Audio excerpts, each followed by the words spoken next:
Untuk brosis yang sekarang udah jadi maba FK ataupun mahasiswa baru FK, selamat ya. Tentunya di fase ini biasanya kita sebelum masuk bakal bingung nih. Kira-kira apa sih yang saya harus pelajarin? Apa yang harus dipersiapkan untuk nanti perkuliahannya bakal lancar. Nah, ini ada 3 tips buat brosis supaya nanti perkuliahannya bakal lancar. Jadi kalian jangan lupa ya untuk persiapin hal ini.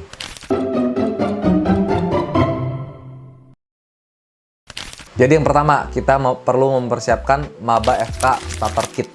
Jadi alat-alat kedokteran yang memang perlu kita beli nih di awal-awal perkuliahan.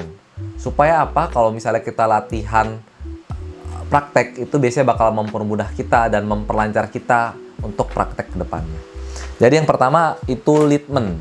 Jadi kita perlu beli stetoskop. Sebenarnya nggak harus litmen sih. Jadi brosis bisa beli stetoskop yang nyaman, supaya nanti kita bakal belajar auskultasi ke pasien. Ini alat yang paling ini ya, paling terkenal ya selama di kedokteran ini.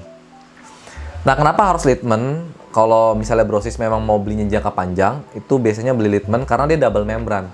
Ini ada membran dewasa sama anak, supaya kita bisa periksa pasien dewasa dan juga anak. Tapi kalau misalnya brosis mau beli merek lain, itu bisa, tapi biasanya tidak ada membran anaknya.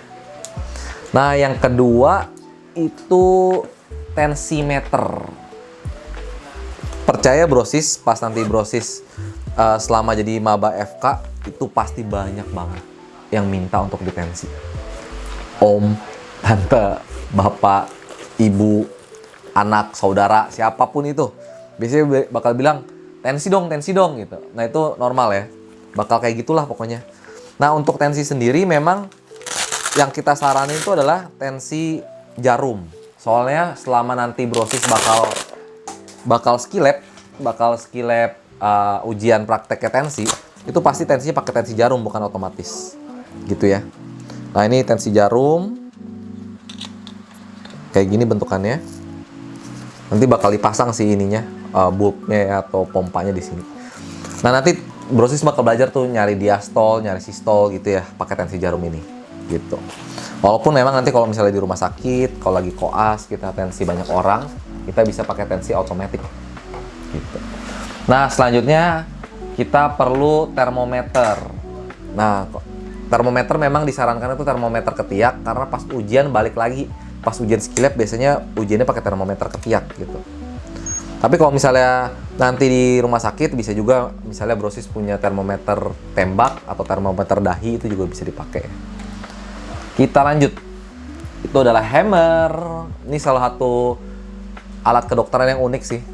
Warna-warni. Biasanya geng-gengan tuh. Kalau di zamannya saya tuh, kita beli bareng, suara termonya bunyi. Jadi ini kita beli bareng, biasanya warnanya barengan gitu. Misalnya geng cowok semua beli warna biru atau warna hitam. Nanti brosis bisa juga nyari yang warna hitam hammernya. Hammer triangle. Hammer tuh ada 2 ya, satu triangle, satu lagi buck. Nanti bedanya bisa lihatlah di channel Metals ya. Kita lanjut lagi, karena kita ada tumbuh kembang, kita bisa beli pita metlin.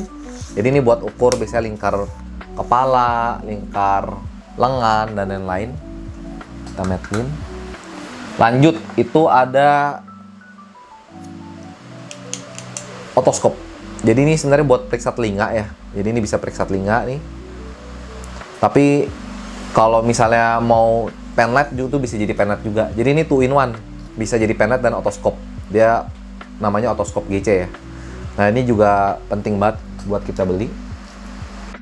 Dan sebelum yang terakhir, ini kita ada seto case. Jadi memang perlu ada case buat taruh alkes kita di sini. Kita bisa taruh kayak misalnya litmen segala macem. Jadi intinya kita takut alkes kita tuh biasanya bakal hilang ya, atau bercecer. Tapi kalau misalnya udah ada tempatnya, itu biasanya bakal mempermudah. Dan yang terakhir memang pulse oximeter. Tapi kayak kalau misalnya setelah zaman COVID, pasti brosis ada lah ya pulse oximeter ya di rumah. Tapi kalau nggak ada, ini wajib punya. Karena pulse oximeter tuh salah satu untuk kita memeriksa TTV, tanda-tanda vital gitu. Jadi pemeriksaan dasar pada pasien, memang biasanya periksa pakai pulse oxi. Supaya kita bisa cek saturasi oksigen dan juga heart rate pada pasien, otomatis pakai ini. Nah, selain maba FK starter pack, yang kedua, brosis kita perlu punya gadget. Karena di era digital ini memang udah paperless banget ya. Jadi biasanya teman-teman juga nyatetnya pakai gadget, entah pakai smartphone gitu ya. Ya minimal kalau misalnya mau nyatet, bebas sih kalau Brosis mau nyatet pakai bolpen boleh. Tapi saran saya sih misal pakai HP. Jadi harus ada gadget supaya apa? Kita foto slide gitu kan, slide-nya misalnya kita foto atau kita nyatetnya di HP. Atau selain HP sih memang pakai ini, pakai apa? Tablet. Biasanya tablet itu bisa ada tablet atau laptop yang bisa diketik ya. Laptop juga misalnya yang bisa diketik supaya kita nyatetnya bisa di laptop atau di gadget, di tablet sih biasanya. Kenapa di tablet? Karena dia bakal lebih mudah ya buat kita searchingnya. Satu, misalnya kita mau searching fisiologi jantung, mungkin datanya udah setahun yang lalu, tapi karena di laptop jadi atau di gadget di tab jadi lebih gampang dicari. Sedangkan kalau misalnya kita zamannya saya misalnya nyatetnya pakai bolpen di kertas, biasanya kalau udah lewat 1 blok 2 blok ya catatannya udah hilang. Tapi kalau pakai tablet biasanya nggak hilang. Karena juga sekarang banyak dosen-dosen yang kirim datanya tuh pakai PDF. Jadi kita bisa buka sekalian tuh di tabletnya, kita bahkan bisa langsung coret-coret di PDF. Dan yang terakhir, sumber belajar. Nah, kalau sumber belajar ini memang banyak ya, banyak case kita bisa belajar dari banyak tempat. Tapi biasanya kalau untuk maba FK kan kita belajarnya basic science, anatomi, fisiologi, histologi, dan biokimia. Itu biasanya kita kalau untuk buku ya, rekomendasi kita perlu tahu istilah-istilah di kedokteran dulu. Itu biasanya pakai buku Dorlan ya, Dorlan. Jadi kita bisa lihat istilah-istilah anatomi, misalnya anterior, posterior, dextra itu kanan, sinistra itu kiri, dan lain-lain lah. Itu Dorlan kamusnya. Kalau untuk anatomi biasanya start pakai yang lengkap ya, itu Sobota. Sobota itu memang paling lengkap untuk kita belajar anatomi. Cuman gambarnya itu bukan real pic ya, bukan real cadaver, tapi gambarnya itu lebih gambar gambar animasi ya, gambar tangan ya. Tapi itu bagus banget, udah lengkap. Kalau misalnya mau yang lebih detail, memang anatominya misalnya ada foto kadaver gitu, itu buku yang lain. Dan terakhir untuk fisiologinya. Jadi untuk basic science kita perlu belajar fisiologi. Biasanya sih tuh pakainya Sherwood gitu. Itu enak sih buat dibaca. Nah, Brosis ada rekomendasi buku yang lain nggak? Boleh di chat di kolom komen ya. Nah, untuk nge-review lagi, kita juga bisa belajar lewat via website YouTube misalnya. Karena itu bakal mempermudah. Biasanya di YouTube tuh banyak ilmu-ilmu kedokteran yang ringkas-ringkas untuk kita mereview ya. Sekali lagi itu untuk fungsinya mereview. Tetap ajaran dosen utama, nanti kita bakal mereview. Biasanya ada beberapa platform, bisa misalnya Brosis pakai Ninja Nerd. Nah, di situ Ninja Nerd lebih belajarnya cukup detail.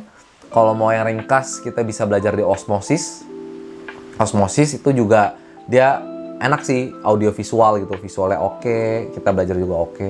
Atau yang terakhir kita juga bisa belajar di channel Metools. Jadi di metools.id nih, channel yang ini, Brosis bakal bisa belajar Bulbar with Medi. Misalnya kita belajar tentang teori-teori kedokterannya, ataupun nanti juga belajar tentang skill lab di Medi Skill Up. Nah, di situ kita belajar tentang skill lab, tentang teori, itu bisa belajar di metools.id juga. Oke, mungkin itu Brosis. Jadi ada beberapa rekomendasi ya, mulai dari maba FK Starter Pack, gadgetnya, dan juga media pembelajarannya.